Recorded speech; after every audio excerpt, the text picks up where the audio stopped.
Praise the Lord everyone. सबको जय मसीह की। मैं बिलीव करती हूँ आज खुदा का रूह आप सबको छुएगा और आपको ब्लेस करेगा। मैं बिलीव करती हूँ आज का वचन आपकी ज़िंदगी में 1000 गुना फल लेके आएगा और कोई शैतान की रूह इस वचन को चुराने ना पाए। आयो मैं आप सभी के लिए उस सामर्थ से भरे और उस पवित्र वचन को पढ़ती हूँ जो वचन हमें परमेश्वर के दास अपोस्टल अंकुर यूसुफ नरूला जी द्वारा और परमेश्वर की दासी पास्टर सोनिया यूसुफ नरूला जी द्वारा दिया जाता है। आइए मैं आप सभी के लिए उस सामर्थ से भरे और उस पवित्र वचन को पढ़ती हूँ। परमेश्वर के लिए दृढ़ इच्छा। जैसे कि पवित्र बाइबल नहमीया 2:4-5 आयत में लिखा है, राजा ने मुझसे पूछा, फिर तू क्या मांगता है? तब मैंने स्वर्ग के परमेश्वर से प्रार्थना करके राजा से कहा, यदि राजा को भाए और तू अपने दास से प्रसन्न हो तो मुझे यहूदा और मेरे पुरखाओं की कब्रों के नगर को भेज ताकि मैं उसे बनाऊं। आमीन। मेरे प्रियो, बाइबल में कोई भी चीज़ इत्तेफाक से नहीं हुई। अगर दाऊद एक भी लड़ाई नहीं हारा तो इसके पीछे उसका परमेश्वर के साथ गहरा संबंध था। अगर सुलेमान सबसे ज़्यादा अमीर था तो उसका कारण यह था कि वह दाऊद ने परमेश्वर के लिए सबसे ज़्यादा धन बोया था।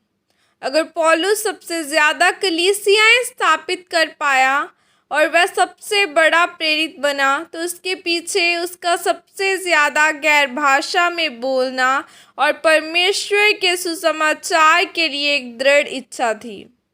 कुछ भी अपने आप नहीं हुआ। इब्रानी भाषा की वर्णमाला में इत्तेफाक नाम का कोई शब्द नहीं है, क्योंकि इत्तेफाक को यहूदी लोग नहीं मानते। वो जानते हैं कि धरती पर कुछ भी इत्तेफाक से नहीं होता।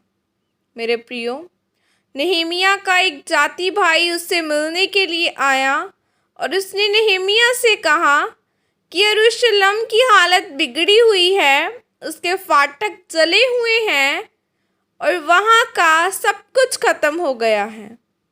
तब नहमीया रोया और उसने परमेश्वर के आगे प्रार्थना की कि तू मुझे अनुग्रह दे ताकि मैं उस जगह पर जाकर अपने भवन और अपनी शहरपनाह को बना सकूं।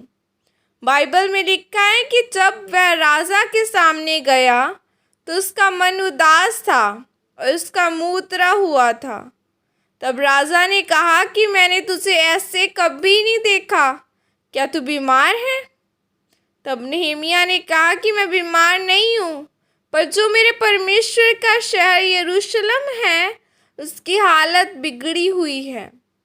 अगर परमेश्वर के घर की हालत बिगड़ी हुई है तो मैं कैसे आनंदित हो सकता हूँ?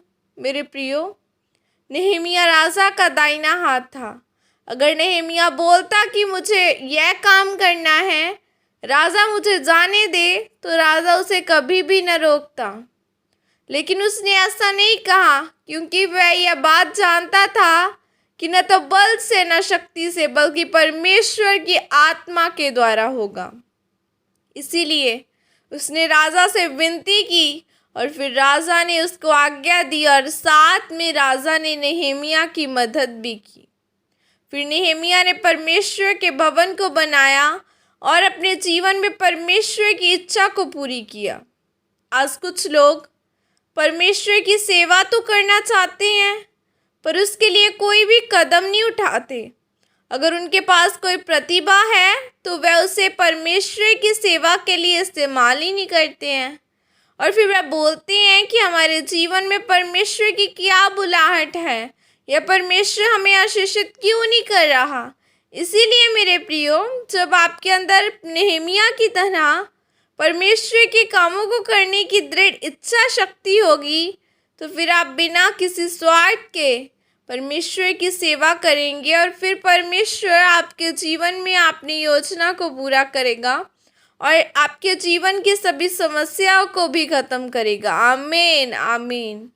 यह प्रार्थना आपके द्वारा की जाए। सर्वशक्तिमान परमेश्वर, इस वचन के लिए पिता मैं आपका धन्यवाद करती हूँ और पिता, मैं प्रार्थना करती हूँ कि मैं अपनी ज़िंदगी के सारे फैसले आपकी मर्ज़ी के अनुसार ले सकूँ और आपके साथ चल सकूँ और मेरे अंदर आपके सुसमाचार की दृढ़ इच्छा हो। प्रभु यीशु मसीह के सामर्थ्य नाम में मांगती हूँ, आमीन। मैं बिलीव करती हूँ आप सभी ब्लेस्ड होंगे इस वचन को सुनने के बाद। खुदा का रूह आज आपको छुए और आप परमेश्वर के बड़े काम कर सके। God bless you all. जय मसीह की।